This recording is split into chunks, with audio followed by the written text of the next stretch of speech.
So I am back out here at the park, and I'm going to do a quick little demonstration again about the poison ivy, just to show that this is not a joke. I'm not trying to get you sick. I'm not trying to trick you.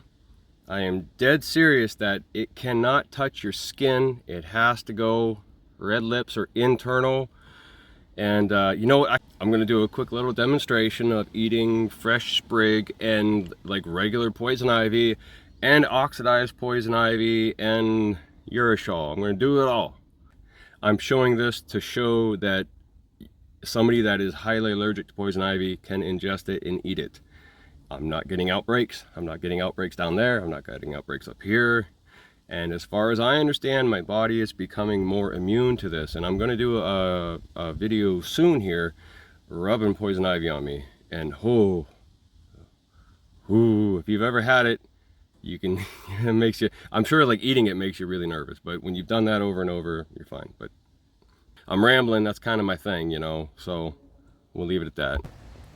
Look at it all. Look at it all. But the issue I found, see, looks like it, not it. Looks like it, not it. Looks like a maple leaf, that's a vine, not it. And then there she be. That's it. Poison ivy, not poison ivy. Not poison ivy. Hey, lemony, because those are the ones that taste really lemony, and they also look like lemon tree sprigs. They remind me of lemon tree sprigs, and they look like them too. So let's just take a little more walking. Look at it down there. So that's like a poison oak. You see how that's shaped more like an oak leaf? So the only difference between that and poison ivy is just the shape of the leaf. It's same urushiol, same exact everything, see? Poison oak, poison ivy, poison oak, poison ivy. So what's that right there? Bingo. What am I'm looking for like the leaves of 3, and it has a very distinct shape. You see? 3, and then it goes back down to the vine. Boom, boom, boom, back down. Some of these other ones that are like poison ivy mimickers. Here, I'll show you one. Like this one here. You see it's got leaves of 3. 1, 2, 3. But if you pull it down, see it then has repeating 2s, repeating 2s, repeating 2s. Not poison ivy. But look at 1, 2, 3, back to the base. Ooh, and then look at all the dark urushiol oxidized at the tip of that. So let me get my trusty glove on. See that black part of my glove right there? That's the oil that's been oxidized.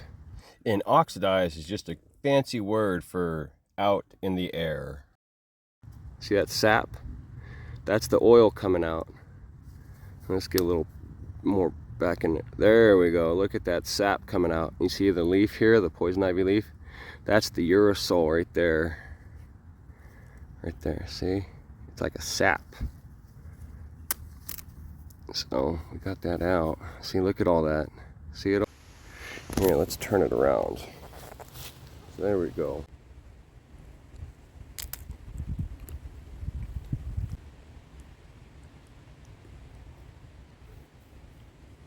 It just tastes like plant material. Every now and then it has like a lemony. But this, do not let it touch your skin. The inside of your mouth is different than the outside of your skin. Let's go back to looking around, and we're gonna grab some fresh. Bingo, got some. We want to give the urushiol some time to oxidize in the environment, so we're just cutting this open. Oh, but here, first I gotta rinse it all off and clean it. The leaf there.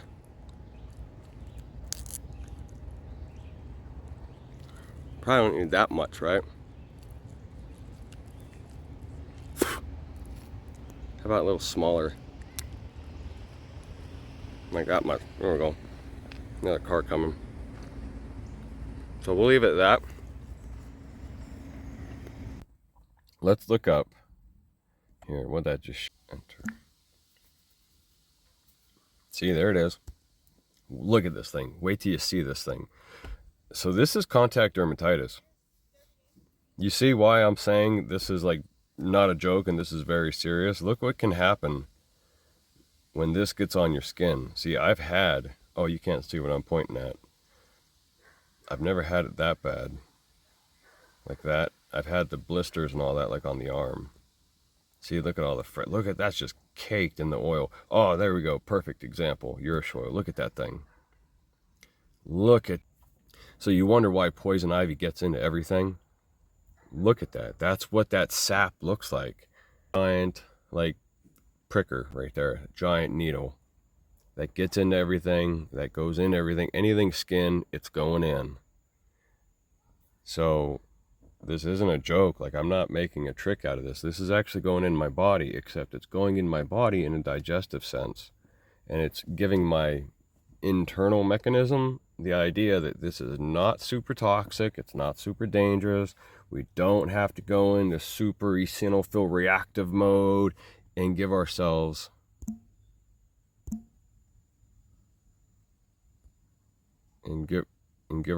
this, because this is not the oil's fault. You see what these people are going through? These are the feet, the whole entire leg swollen. Look at the blisters. That's horrible. If you knew a way to stop that from ever happening, wouldn't you want to share that with people? And I'm not telling you to go out and eat poison ivy. You do what you want to do. You're an adult.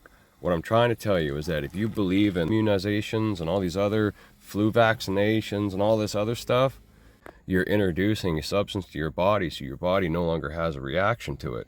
This is not caused by the oil. This is caused by the person's body. Like, you know, I've been that person that wandered into this stuff not knowing any better, camping at an area where like an old school used to be, all caved in, and I didn't notice the whole place was overgrown in this stuff. And me, I set up camp right there. See, there's the typical reaction. That's what everybody kind of has, because it's usually on your hands, elbows or something, or your ankles, and you get like that. And it's not the plant's fault. This is a reactive skin disorder. See, it's called contact dermatitis. See, look why you can't get this stuff off? Because it looks like that. It's like needles. It's a sap with like a giant needle. It gets into everything. And then once it gets in, it never goes anywhere. It just spreads. And if you don't become immune to it, every time every drop gets on you, you're going to get a reaction.